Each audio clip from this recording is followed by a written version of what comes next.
He do be lounging. He do be Gecko lounging. Moria do be lounging. Notice his shoes don't have treads. I gotta be real. I know we're back. I'm very happy we're back to doing these. I do like these. I do think this art's very good. Even though it's just altered screen cap. Yeah. I think it's much more of a vibe. And it kind of gives off that, like, oh, this leader's doing something different. Like, the fact that it has a shadow in it and stuff. It's like, oh, this leader's doing something different, you know? Gecko Moria is your mono black leader, 5,000 power, 5 life. Dawn 1 on it and Dawn 2 rested when attacking. You may trash 1 card from your hand. Trash 2 cards from top of your deck. And play up to 1 Thriller Bark's Pirate type character card that costs a 4 or less from your trash. Reanimator is here. We have it in Reiju. We have it in Moria. And spoiler alert, for all, or at least all the good ones of the Thriller Bark cards that have a cost of putting cards back in the deck, they're all 2. So if you just activate Moria, you will always be able to pay the cost of your Absalons and your Hogbacks coming up that we'll see. This card for me, the only thing is that Thriller Bark, this is like a meta thing I'm about to say, right? It's only 1 color, right? It's just in black. And then the Thriller Bark Pirates have 1 arc, and that's it. There's not too many to print. So whereas normally I would give this leader a 5, I think I'm going to give this leader a 4 because of the future. Like, the longevity of this leader is not there because unless they're going to keep printing like the same dopey random zombies or whatever. More Gecko Morias. They're going to make right. That's like the one answer. But in terms of like producing like interesting cards in the future, I feel like this is a flash in the pan that will be easily power creep, not even by power creep, but by expanded card pools of other leaders. So for that, I'm giving it a 4. It's definitely one of the leaders I'm most hyped on going into it, but I think it's a reasonable grade. Yeah, I'll also give it like a 4 on the basis of it being a good leader. I think like we'll see kind of something that like happened to Rebecca, where we'll get Rebecca reprints or whatever, like different Rebecca cards, different Kairos cards that are coming out. But also Black's so overpowered right now. I don't want to believe they're gonna print like a bunch of good Thriller Bark cards. Right. Because like Black, he doesn't even need more cards right now because the other Black cards he's playing are so good. Here's the thing. I'm gonna cheat a bit. I'm gonna give it a 4 just based on this art. This is though nothing for me. The effects are really good, where it has to be over a 3. It's like oh, this is zombie shit. This is cool. Yeah. I'm gonna give it a 4, and mainly because of this art. This art doesn't do shit for me. I like Big Chillin' Moria. Yeah, Big Chillin' Moria. Big Chillin' Moria, dude. I like him when he's big chillin'. He spends half the arc just big chillin'. Just literally. And also, look, I love the color scheme on the go. Yeah. It's super cool. Yeah, his Gengar looks cool. 2 drop 3K with strike, 1K counter. I'll play on KO if the leader has Thriller Bark type. Draw 2 cards, trash 2 cards. This is a card that's fallen out of favor in the deck, and it's because again that just the other black cards are so good. But I actually have a prediction, which is that yes, Great Eruption will be replaced with Ice Ages, but the other card Great Eruption was like basically a free card. Yes. I think that with Great Eruption bans, you will see like a couple copies of this card making its way back into Moria decks to give you more filtering, unless they're gonna go on like salvos or something, right? Because it's an early game play, it filters. You just play it out there, and your opponent, like, bad opponents will over-respect this card. I give this, like, a 3. I think this is actually just, like, a really good middle-of-the-road card. I think this card's only underplayed because of how good Black is in general. I think in terms of, like, a 2-drop, this is a really good 2-drop, especially for a Reanimator deck. So I give it a 3. Yeah, I'm not deviating much from that either. I do think it is kind of a scrub check of a card, so I like it. That pushes me to a 3.5 actually, because I mean, yeah, it is kind of like a skill check of like, oh, do you leave this alone? Do you not leave it alone? Yes. I mean, yeah. I'm giving this 4 on the flavor because it is half penguin, and penguins are my favorite. And then also it is Sanji protecting Nami. Like it's doing all the things that I wanted to do to tell me what this character was. So I'm down for it. Ors. This card, I think it's like weirdly unflavorful. So it's a 7K for 4. This character cannot attack. Activate main, you may KO one of your Thriller Bark type characters. This character effect's negated this turn. It's just so dopey. I have to give this thing a 2. It's just like so weird in the sense of like, it's a 4 cost aggressive 7, but you have to KO stuff, and there's only like 1 or 2 cards in Thriller Bark. I think it's a Nupe and like the Spider that have a KO effect. And then also like, it's a 4 in a format where the removals are like mostly cost based right now. And target 4s. I kind of give it a 3 because I like the synergy between this and a Nupe. honestly, like. But Anupe's not that good of a card. Like that's what I'm saying. I mean, yeah. I mean, like in a world where you play. You have 4 Anupes. Yeah. In a world where like you're like, because I feel like when Bandai makes these like sets, they like make them in like the like kind of like constrained to like its subtitle, and then they're like, okay, let's make this subtitle as if people are only going to play with this subtitle, right? So in that context, it's funny. So I like it. Like, okay. Like, you know, like they're thinking like, oh, if this is somebody's first set ever, and they're only buying 4 boxes of 06, yeah. and they want to make a Thriller Bark Pirates card like deck, yeah. right? Like, it's funny. I like it. I like it. It's almost very like Brendy World. Yeah. And also on that note though, unlike Brendy World, this gets a 1 flavor rating for me. You're gonna tell me that the card of Luffy and one of the strongest beings ever on the planet is restrained? No. The whole thing is that he's making a muck on the island. Like, so I give this a 1. It's a flavor, absolute flavor fail. Okay, here's an OKL. There you go. Here's another one. Okay. 3,000 for 2, 1,000 with slash. Doesn't kill Buggy because it's actually Doesn't Zoro. kill Buggy! Because it's actually Zoro. Let's It's go. Jigoro of the Wind. On KO, until one of your leaders and characters hit 1,000 power during this turn. See, this is where a full turn cycle, I could see being like, okay, cool. Now we have this too, right? We can give our leader or he's like a plus 1,000 permanent like cycle. It's not.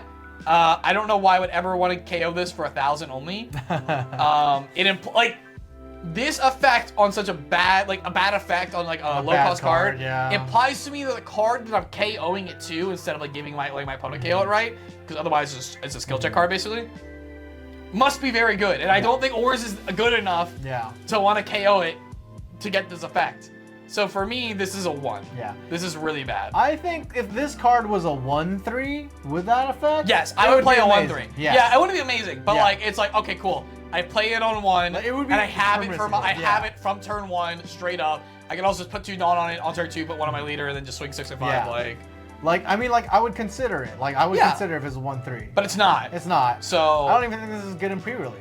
I think it's a 1. I think it's a hard 1. Kumasi, 3,000 for 2, 1,000 Dawn 2 on it. Your turn. This card gives 1,000 power for every 5 cards in your trash. So I can see Kumasi clutching really hard. I don't know. So here's my thing. Here's my thing, right? If you were just playing straight Thriller Bark, right? Because all the other black cards that exist weren't incredibly powerful like they are. I think this would be like a super playable card. That being said, so many other black cards are also putting your cards back on the bottom of your deck. They're like, when I'm playing Gecko Moria, I'm in like the part of the game that like really matters on board, and I either have everything, but like I'm super far ahead, or I have like I'm like scrounging, being like, okay, I have to actually not have an option for my 8-drop Moria now. So like I just don't like see having like I might have 10 if I'm lucky in like a tight game, and so at that point this card does nothing. You know what this card would pog off in? Absolutely pog off in? Rebecca. I give this card a 2. I see what they're doing here. It makes way more sense in terms of the Thriller Bark self-contained package. I would even give it like closer to a high 2 normally, I think. But in terms of like what you're actually gonna see from Gecko Moria, this is like very unplayable. All right, I'm calling my shot. Rebecca Cooks, please make it a 4. Make it a 4. Make it a 4. I'm making it a 4. I'm preemptively making it a 4. My Heart of Hearts says 3. My Cope says 4. I also don't understand what they're going for when it comes to Kumase here. I feel like he would be a blocker. Like in terms of like his character, beat up, and like he's protecting Piranha. So I'm giving this a 2. It's like an absolute flavor fail, but I'm very confused about what the. He's cute, so I'll give him a 3. Oh boy, it's the card that should have got banned. Oh, it's the best card in the format. We have Gecko Moria, a 9K for 8 special. Oh, he's special, right? Thriller Bark, 7 Warlords of the Sea. On play, you choose 1 character but it costs a 4 or less, and up to 1 character but it costs a 2 or less. Play 1 card, and play the other card rested. Now, Luke, at any point of that, did you hear me say the word Thriller Bark Pirates? No. And that's the problem. This card is insane. This is like a perfect 5 of 5, just like Hody. I don't know. I don't think I have to explain to you guys how good this card is, right? It's like, if you're just looking at vanillas, right? You pay 8 Dawn. Let's say we have 2 vanillas. You pay 8 Dawn. You get a 9K body. You target a 4, that's a 6. So you're at 15K power. You target a 2, that's a 4. You're at 19K power for 8 Dawn. 3 bodies. All from the yard. Not 1 card from your hand. so much. That's before we're getting effects. That's before we're doing Helmeppo Lucci. That's before you remember that the on-play stack and you choose the order, so you can play Helmeppo and Lucci. And then even though you want to play Lucci unrested, Helmeppo goes off first, and then they're minus for Lucci. That you can Rebecca 2-drop, whatever. Like you can play Rebecca 2-drop, brand new, searches, puts 2 more cards. Now you have the better target for Rebecca. Now Rebecca goes off, gets a better target you get from brand new. Like it's so good. So good. I don't think we need to talk about that much more. Degenerate. Yeah. Degenerate. Pick up 4 copies if you're gonna play black, and just be aware that it could get banned. That's my personal opinion. Yeah. This is like Whitebeard. It's like this needs to get banned, or every other color needs to get a crazy card. Yeah. Like it's one or the other. Like yellow kind of has cat. It's kind of like the generic good one, right? I don't think it's as good as Gecko Moria. I think if Mom was generic as a 10-drop, that would be the equivalent. Great, yeah. And now green has Yamato is probably that for me. And green has Hody. This is single-handedly what makes the deck oppressive. And then like double playing that, it's like even harder. I mean, like I don't know. Like, because like they try to rush you down, and you're just gonna play this and outvalue them because you're also gonna get poppers off it, right? Yeah. So like if you play Zoro, it's like the clock just got shortened. Yeah. Because once they get to 8, they're interacting with the entire board, and sometimes you can still beat them from there. Like you still just get through sometimes, but like it makes things way tighter. It's not just like okay, cool that 10-drop Kaido in their hands, wait until 10 dawn. Okay, that 7-drop Borsalino hits one thing, right? Like that's not what's happening anymore. They could just get a bunch of blockers. Like they could get again Rebecca is a blocker. They put a 2K in their hand. Like it's crazy. And then also like against other decks that want to go big, whether it's like Black Moria, whether it's yellow, right? Where it's like oh our whole strategy is always like purple. Like purple is to go big deck, right? Yeah. And it's like cool. The one thing that should be hard is that blue, like black in general, isn't going as big, and when it is, it's like for things that are more card effect, not body related, right? Yeah. Now, and like your goal is to try to, as effective as possible, use your mid-range removal to hit their big things.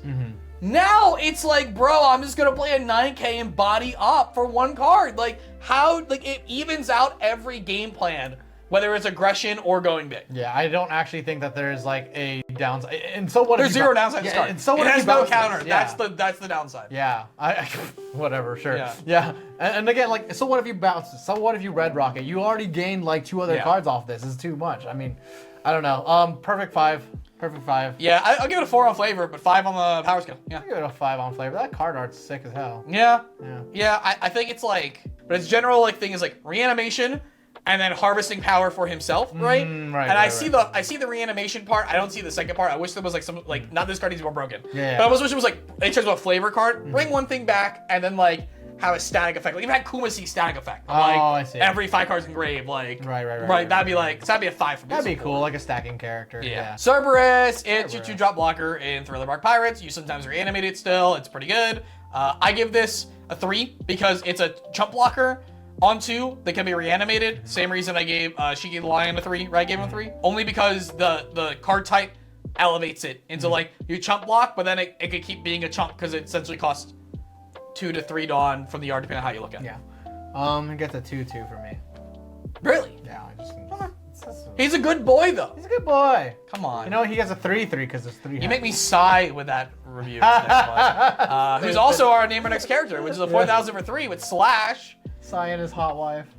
If your leader has a Dressrosa type and is active, this character gets 2,000 power. So it's a 6K for support in 06. That's crazy. Yeah. Also, Hapasui Army support. Oh yeah. Oh, Hapasui Army. Red Black Hapasui Army. We're pushing agendas here.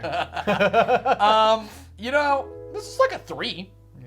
This is like I'll play this. Yeah. Like I think the soldier is just better. Yeah. But in a world where it's like, oh, we have to go aggro now with this control deck, like you now have a 6K tool. Yeah. Which is pretty good. You get a 6K tool that potentially has rush onto other characters, which is good. Turn 1 you play. Yeah, turn 1 you play, or you want to go second. Yeah. So turn 1 you play Rebecca Coliseum, and then Yeah. turn 2 you play this, rush him down, activate your leader. Like Not bad. I like it. I like it. Flavor wise, it's a card.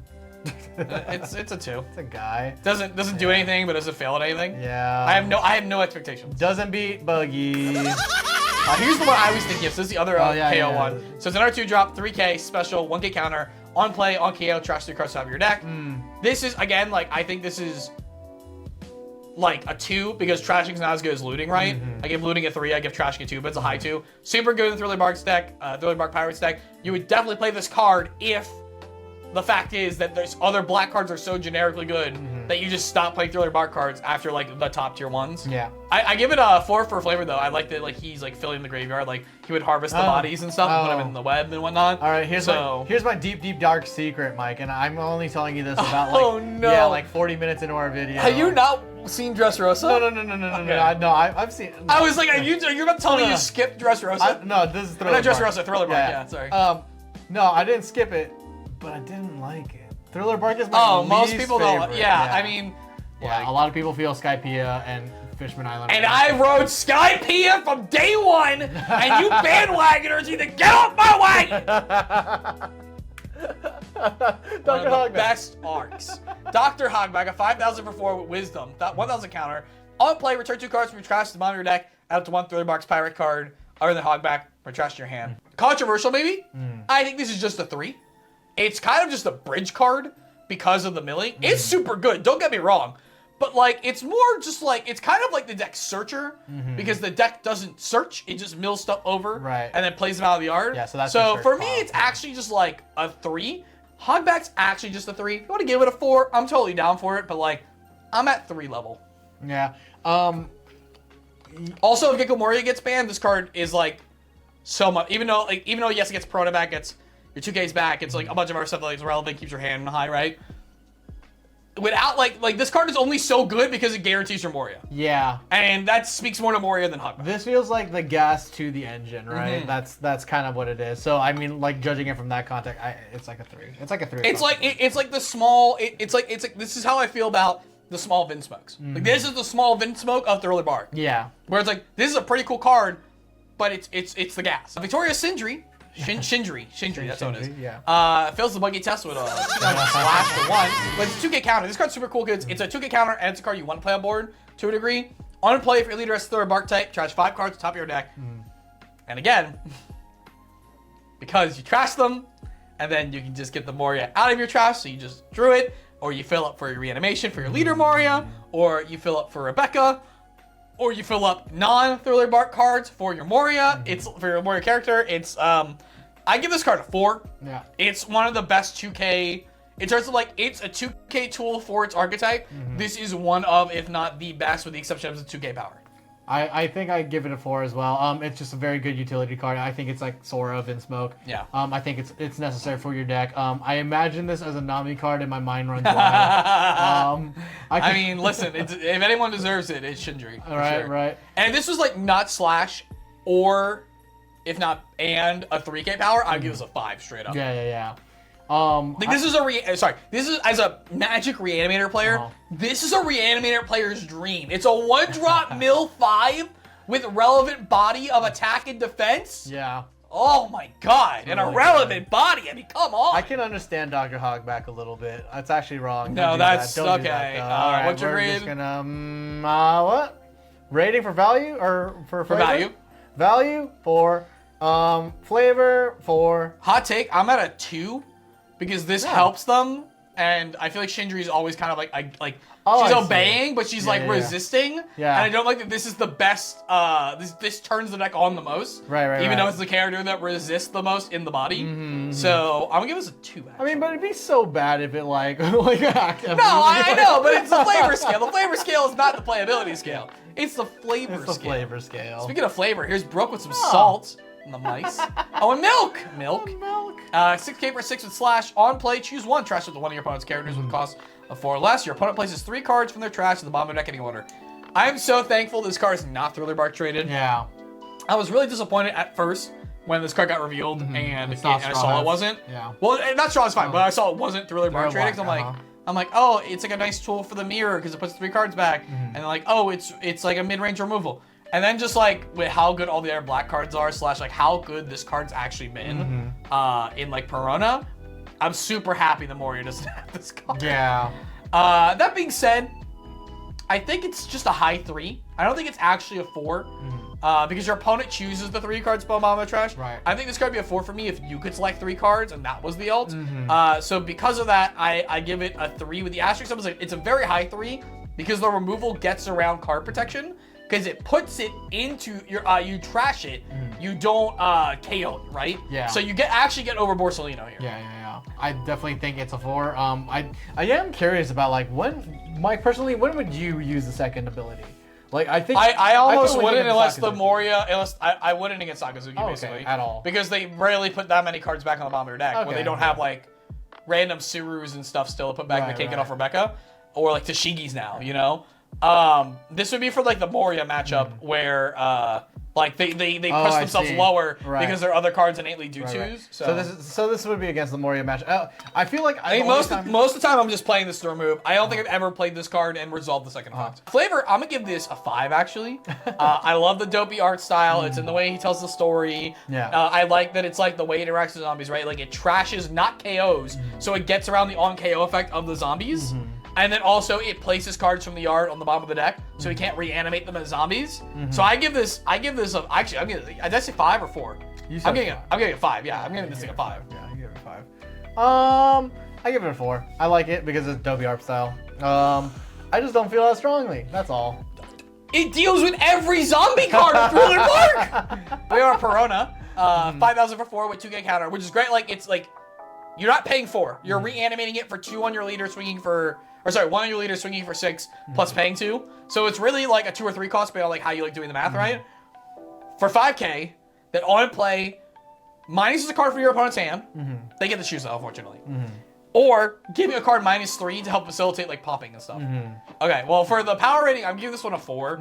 There's just so many ways to recycle it in black. Rebecca can put it in hand as a 2K. Hogback puts it in the hand as a 2K, and it's a reanimation target. So I gotta give this thing a hard 4. I just think it's such a valuable. I mean, like it's such a utility card. It's just so good. We have a lot of. And these it's balanced though. That's like if this was like discard 2 or like -5 or whatever, or 6K power, I give it a 5 easily. But they did a really good job balancing this card. Yeah, I think a lot of the 2Ks from this set particularly have been really good utility. Oh, it's a masterclass. Really good 2Ks. Yeah. That's it. Yeah. So what are you giving it? I'm giving it my perfect 5 still. Oh, okay. Yeah, I thought it was flavor. No. You're giving it a 5 I give mechanically? it a 5 mechanically. Oh, wow. I don't know. What's your flavor score? My flavor score is also 5. Wow. Yeah, so when I say perfect 5, I mean wow. Yeah. You know what? I'm a high 4. I feel like the opponent trashing a card is like cool for the sadness because you look at her event, that's what she's kind of doing, right? The like reducing the cost, reducing their stature is like kind of into it. Yeah. I do. Part of me for some reason wishes she had evasion. For the flavor, right? Because he's like a ghost, right? Yeah. So I'm gonna give it a high 4. I can't give it a perfect 5, but also like I'm just not into this character, so maybe like there's just nothing to invoke in me. I think maybe I might be biased. No, you're not biased. You're the target. Oh yeah, that's what I'm saying. I'm the target audience. I'm broken here. Not you. Lola, 6K vanilla for 4. Usually it's like we give vanilla's the one. Let's have a relevant card type. Reanimate 6K. You swung for 6 and you put a 6K in the play. That's nasty. I'm giving this a 2. That's pretty good. I have builds like where I play like 2 copies of this. Yeah, I play 2 copies. Yeah. That's awesome. Because the best thing in my opinion you do turn 1 is like you reanimate 1 and once your opponent played something, which gets you Absalon, right? Right. Is Perona knocks something out of hand. Or not play, reanimate 1. Is Lola or knocks something out of hand. So you have 6 reanimate 1 targets. Yeah. I think I give it a 2. I give it a 2, and then in the context of pre-release, I give this a 3. I wish this thing had something like if we were allowed to like gender all the cards officially, and it had Rush if there was like a man active on the or arrested on the other side of the board. So like if there is a male character on the other side of the board, oh my god, who is single, like this character gets Rush. But she can only attack. Right, she can only it's Rush for that character. Yeah, that's exactly. Awesome. It's like Heroes. It's like Heroes. Yeah. I'm giving 2 for the epoxy teeth. Okay, yeah, same. Shadows of Asgard, which I think is a super cool name. This is my favorite God of War video game. This is such a cool like card design, from the art to the name to like what it's doing. In my opinion, it's super fun. Main or counter, again, a lot of those is set. Your leader gains 1,000 power during this turn. Then you may KO any of your Thriller Bark Pirate type characters that cost 2 or less. Your leader gains an additional 1,000 power during this turn for every character KO'd. Trigger, draw 2 trash from your hand. Now, nice. I could see you like playing 2 of these in like the mono Thriller Bark deck. However, 8-drop Gecko Moria says you can reanimate other things. So you play a shit ton of other things. So this card's basically unplayable. But I want to say personally, I think this card's really cool. Even though I'm probably never gonna play this card, and I'm giving it a 2. Yeah, I don't think I would ever play this card unless I wanted just the trigger for the filter. Yeah. Flavor, I give this a 4 for flavor though. You like the flavor, yeah. Yeah, this is what I was talking about, where it's like this is the other part of Morio we're seeing here. It's like trading, cashing in all that zombie. It's a manga screen cap for me. Hey, no, it's nothing at all. Never mind. This one is a 5. This one's a 5. I don't even know what it does. It's a 5. 3 cost Straw Hat Crew Black counter. You may add 1 card from the top of your life to your hand. Your characters will cost 7 or less. Cannot be KO'd in battle this turn. So it's Sacred Jewel for the whole turn. That's nice. For 1 life. I will say, like, you know, in terms of like, it's a black Straw Hat card. The only thing we have is the Luffy deck, which is not really it's not really Straw Hat. We do have the new one coming out with the cost increasing stuff. Right. That's going to have a bunch of Straw Hat black cards. Oh. So maybe for future proofing this. I'm giving this 3 because even though these have been bad in the game thus far, like this in Sacred Jewel, every card like this in every other game, at some point, one of these, just depending on like the subtyping, the cost, like fits into some deck that becomes super broken. Yeah. And so, on principle of having played so many card games and just my ability to like look at cards and like evaluate like putting them in decks and stuff like that, I know this card has the potential to do crazy shit, so I have to give it a 3. I'm gonna give it a 4, specifically for that, because I believe in the future so much. But also, like, I mean, I would love to come back to this video like a year or 2 from now and just be like, I fucking remember when we graded this before? Yeah. Now flavor, I give this a 5. Yes. Because every Straw Hat as a Straw Hat, with the exception of the 10-drop red Luffy, is, if I'm not mistaken, a 7 or less. I think Sanji is a 9, but that's blue.